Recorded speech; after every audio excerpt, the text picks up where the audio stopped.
I don't know where he, hindi ko alam ang unit niya in particular. I only know that he's a policeman. Pero hindi ako nagtatanong kung saan siya galing, from where, kung saan siya nagtrabaho from one unit to another in the course of their being.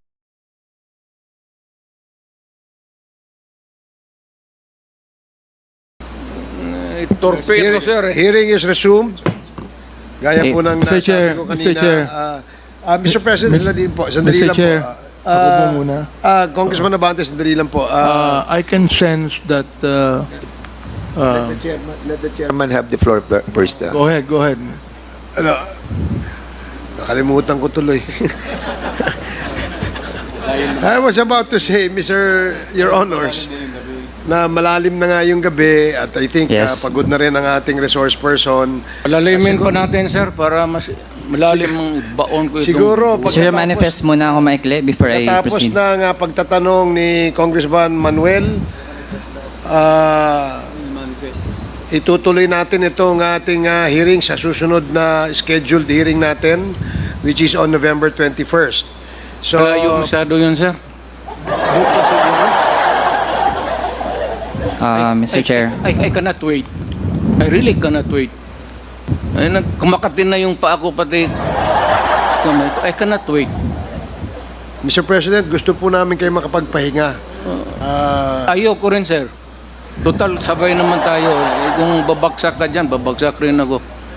Medyo Gusto matagal pa ko- po tayo bumagsak dito, Mr. President. At saka, anyway, maaga pa, sir. ito ang ano natin, siguro, unless there is a motion from any of my colleagues here and my co-chairs, Mr. if Chair. you want to continue. I object. Can I speak? Okay, Congressman Abante, you're recognized. Ako po yung nakikiusap sa ating presidente. Ayos, sir. Pag ikaw ang nakikiusap, surrender. Pag nire-respeto ko yung tao, sir. Mapahinga na po kayo, please. Ako, sir, pag sinabi mo, Kasi sense ko po, nagmumura na kayo, kaya I kailangan magpahinga na kayo. respect you, I will follow what you say. Salamat po. Thank you very Wala much. akong respeto sa iyo, sampalin kita. Bago ka. Ano po, pakisabi Okay. niyo po na i-delete. Kayo na lang magsabing i-delete. Sige po, I-delete na lang ninyo lahat ng sinabi ko maliwanag po para na... wala nang masabi ang tao.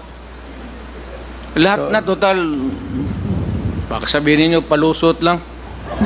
Let the investigators find out. Or, I will give you a blanket authority, sir. Mr. Chairman, I move to suspend this hearing to the... Open my See, bank account. Mr. Chair. Yes, sir. Let us wrap up first. Yeah, Mr. Chair, to wrap up lang, Mr. Chair. Sige, pagkatapos po nito ay tayo po'y mag-suspend. So, yes, please. Yes, Mr. Chair, make actually- it very short.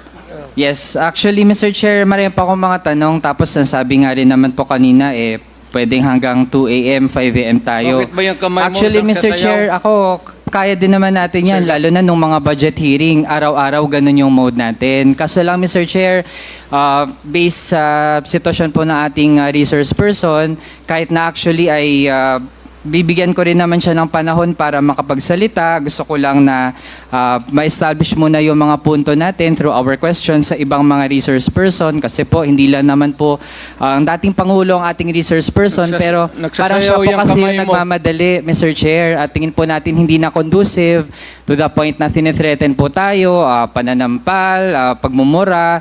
Kaya tingin natin, Mr. Chair, kung ganito ang magiging conduct ng resource person natin, Tumahimik ka na, mainam umuwi nga, ka na. Mr. Chair, din muna talaga at hindi po natin tinatanggap yung bluff niya na kaya niya magstay hanggang umaga.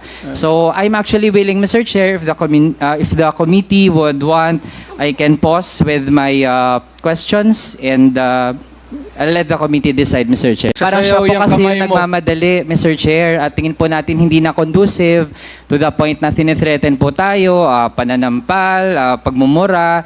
Kaya tingin natin, Mr. Chair, kung ganito ang magiging conduct ng resource person natin, Tumahimik ka na, mainam umuwi ka nga, na. Mr. Chair, din muna talaga at hindi po natin tinatanggap yung bluff niya na kaya niya magstay hanggang umaga. So I'm actually willing, Mr. Chair, if the committee would want, I can pause with my questions and I'll let the committee decide, Mr. Chair. Do it, and I did not do it. Hindi ako mag-explain sa pulis kung ano ang ginawa niya. Ikaw ang managot niyan, hindi ako. Kung may order ako sa pulis, gawain mo yan. At pagka pumutok yan, iyo yan. Huwag mo akong turuin dito kasi trabaho mo yan as a pulis. Hindi kita kailangan. Sabi ko nga, 2 taon ako nagturo sa Police Academy, including criminal procedure and evidence. Hindi lang sophisticated, raw lecture lang. Pero hindi ako nagsabi ng turo ng gano'n ka stupid. I mean, you should maybe medyo habulin mo ang utak ko, Andre. Hindi ako ang presidente kung hindi ako. Mr. Chair, linawin ko lang yung tanong. Yung tanong ko po ay kung totoo ba na tinawagan ng dating Pangulo si Colonel Garma matapos mag-testify Hindi nga ni Colonel Garma dito sa Quad Committee. Hindi nga. Bakit ko siya tanungin? Sarili niya yung trabaho. Siya ang managot. Why would I call anybody? You are a policeman, policewoman, do your duty. Kung nagkaletse-letse yan, you explain to the judge. And if you are not believed by the court, then you go to jail. That is your duty. That is your destiny. Mr. Chair, karugtong po niyan, tama po ba na pinaliwanag na kaya napili si Colonel Leonardo para sa isang key role doon sa war on drugs ay dahil mapagkakatiwalaan siya sa pera? I do not give money to people. Wala nga akong pati hindi ko pagsayangan yung alam mo, kung may pera man ako sa city government, I'd rather buy rice for the yung police, may sweldo yan. Kung may operation, magsabi sila, bigyan ko. That's the most that I can do. Kasi magsabi, out of the province, out of the city, you would need gasoline. Alam mo ba, baka what time malaman mo? Alam mo ba na noon ang police walang gasolina? And there are stations na walang gasolina ang police. Alam mo ba yan? Mr. Chair, muna.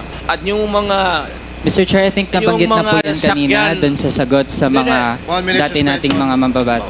Makinig ka muna kasi Sandali lang po. Suspended po muna tayo. Mr. Chair. Mr. Chair, sa dating hearings ng Quad Committee, retired Police Colonel Edelberto Leonardo confirmed na merong reward scheme for police personnel under the drug war of former President Rodrigo Duterte. At meron din pong isang interview mismo sa dating Pangulo na kaya gusto niya ay INC, yung merong key roles dun sa drug war, ay dahil nga kapag INC daw, mapagkakatiwalaan sa pera. So gusto po nating ma-confirm, given the presence of the former President, kung totoo yun na INC yung mapagkakatiwalaan sa pera para dun sa reward system.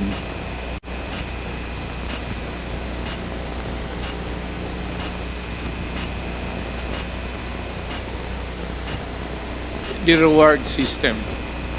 Ganito yan. Lahat ng governors pati mayors ginagawa yan. If there is an operation which is not funded by the police because there is really no money, particular money for every crime committed at yung for the operation, lalo na out of town, you have to provide. If it says Davao City, outside of the province, Cotabato, prosecutor kasi ako, so I will begin to count kung magkano. Sabi na, sir, sa South Cotabato, gaano kalayo yan? Anong gamitin ninyo? May gasolina, pagkain. So, ang pagkanguri ko, pagkain. Bigyan ko yan sila ng, okay, I'll give you 20,000. Magamit nila yan, gamitin nyo yan. Pag may sobra niyan, magsabi sila, sir, hindi na ubos. Kasi nahuli ka agad. Kasi marami, hindi po masuloy, hindi mo mabulsa yan. Kasi marami kayo dyan sa team na police, nag-ooperate. Sasabihin mo talaga yan pagbalik, sir. May sobra dito, sir. O, ilan? Sir, kalahati. Sabi ko, inyo na yan. Mr. Chair, Reward. Correct. Very correct. Talagang totoo. At minsan, bigyan ko pa dagdag. so Mr. Chair, dahil ngayong kino-confirm na rin naman ng dating Pangulo na merong reward system at sabi po niya hindi lang pala siya yung gumagawa niyan. Meron ding iba na gumagawa niyan in relation dun sa anti-drug campaign. Mr. Chair, I'd like to delve into specific persons na napangalanan na rin dati sa Quad Committee. Nabanggit din ng dating Pangulo sa Senado, merong pong alias smoking na tagabigay ng pera sa mga pulis para sa drug war operations. Ito pong si Smoking ay bahagi po dati ng Presidential Management Staff. Tama po ba, Mr. Chair? Yes. An employee of the management staff. Mr. Chair, bakit kinakailangan na isang taga-Presidential Management Staff ang tagabigay ng pera? Saan po ba nanggagaling yung pera na siyang ginagamit para dun sa reward The system? Peace and Order Fund of the government. Huwag mo namang sabihin na ako pa ang magbigay doon sa mga pulis.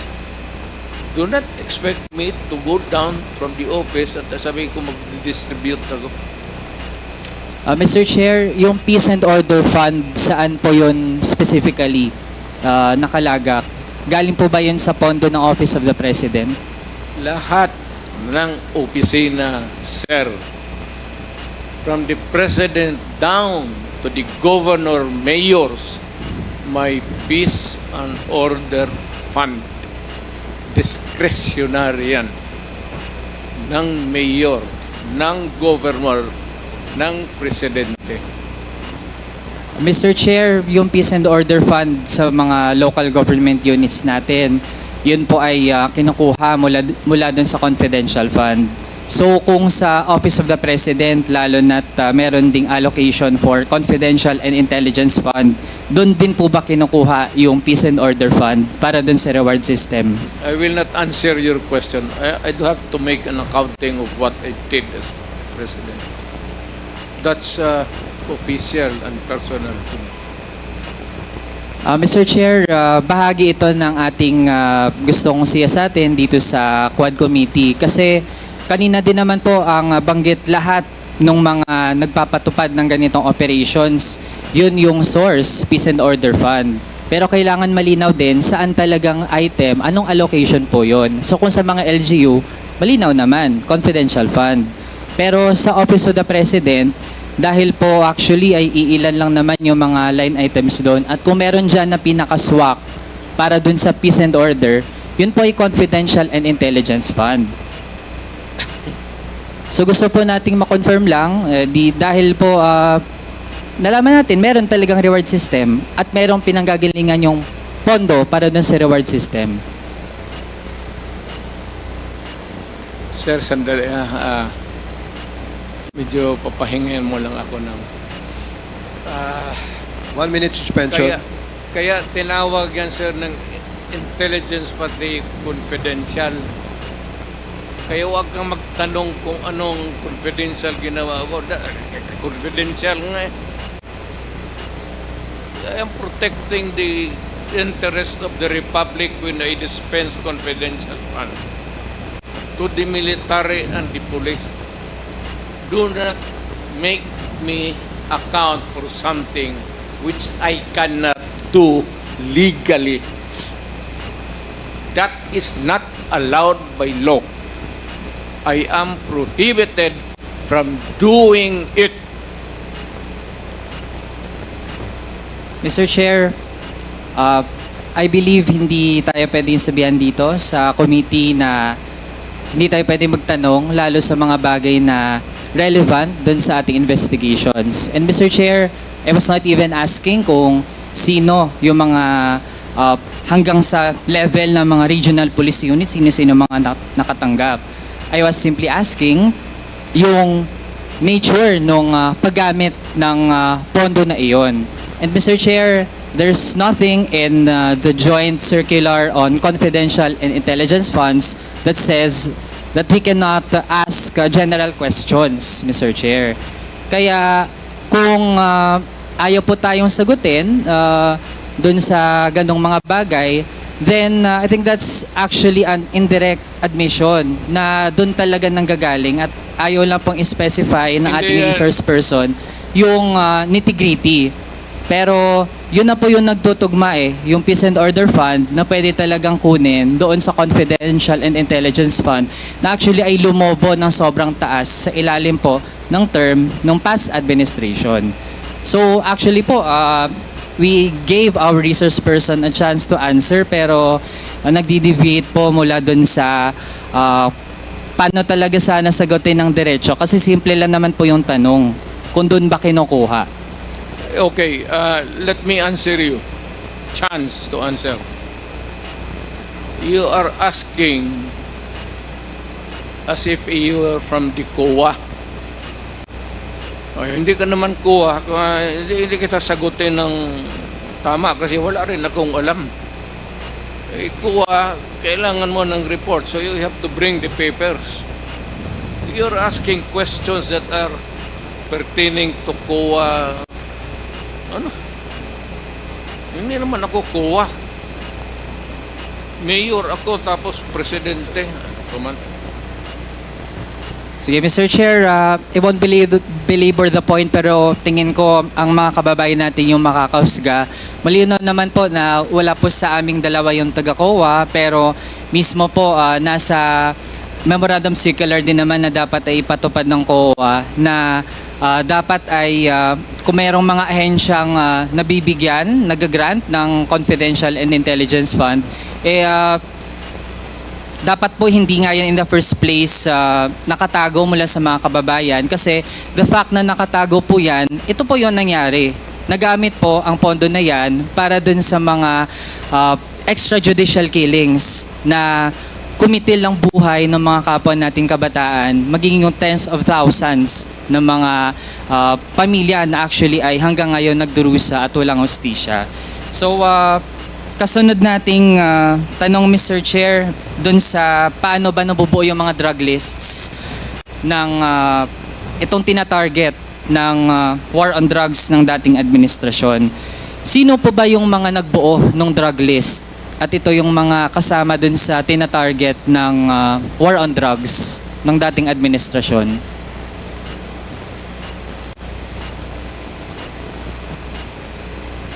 Drug list, it has to come.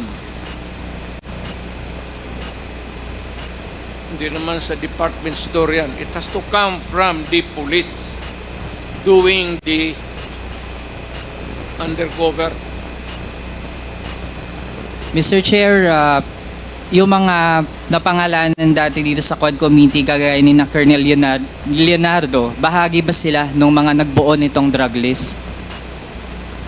I don't know hindi ko alam ang unit niya in particular. I only know that he's a policeman. Pero hindi ako nagtatanong kung saan siya galing, from where, kung saan siya nagtrabaho from one unit to another. In the course of their being a policeman. Marami yan silang dinaanan. They are not just there diretso. So, yung tinatanong mo should be answered by Leonardo, not me. Mr. Chair, lalo na't ang drug war ay ang number one reference nito ang pronouncements ng dating Pangulo. Kaya po, we have every right to ask our resource person tungkol dun sa pagbubuo ng mga drug list. Mr. Chair, ano po ang vetting process bago ma-finalize yung mga drug list? Ano pong pinagdadaanan? Halimbawa, may nagsabi, ito, involved to sa kalakaran ng droga.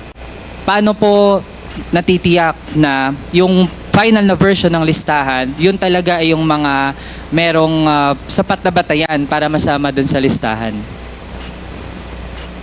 Wala akong vetting committee as president or mayor. Trabaho ng pulis yan. Hayaan mo sila sa trabaho nila. Tama man o mali, kanila yan. Ako dito sa aking trabaho, tama o mali, sagot ko. Pero yung vetting, bakit? What?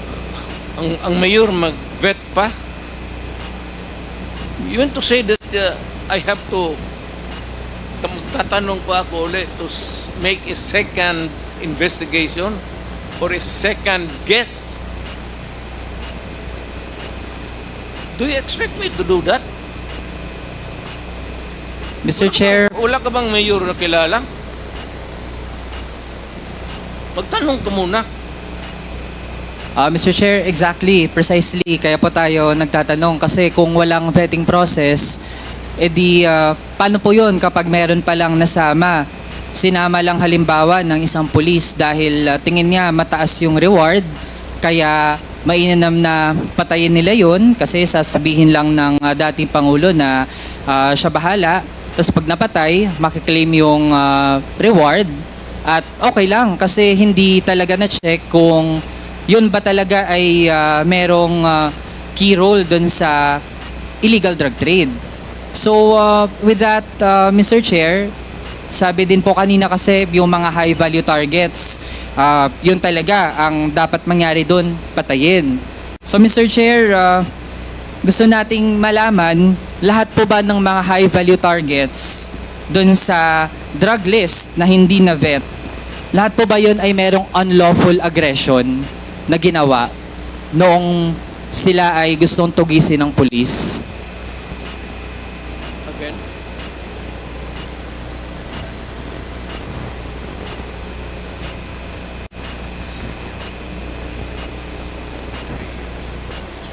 It's not, yeah, I know. Nakuha ko na. Kinig kasi ako sa ulan eh. Ulan ba yan? Kaya kita mo, ulan ka na. Yung, hindi ko trabaho yan. Hindi trabaho ng presidente, hindi trabaho ng mayor. I do not have that kind of duty. Kaya ako may military ng presidente, may police. Anong mayor ako, may police.